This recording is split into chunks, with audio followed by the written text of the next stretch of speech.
Alam niyo ba nung bata pa lang ako, pinakaayaw kong kainin na prutas itong durian. Kasi pag naamoy ko ito para akong nahihilo.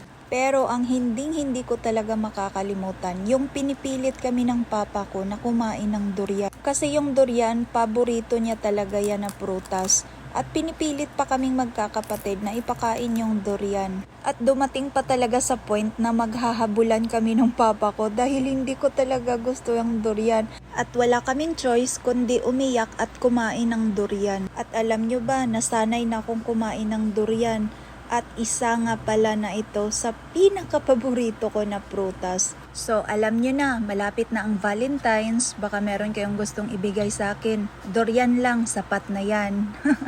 Sa tuwing kagala nga pala kami, pag merong nagbebenta sa daanan ng mga durian, ako, hihintot talaga yung sasakyan dahil bibili ako ng durian.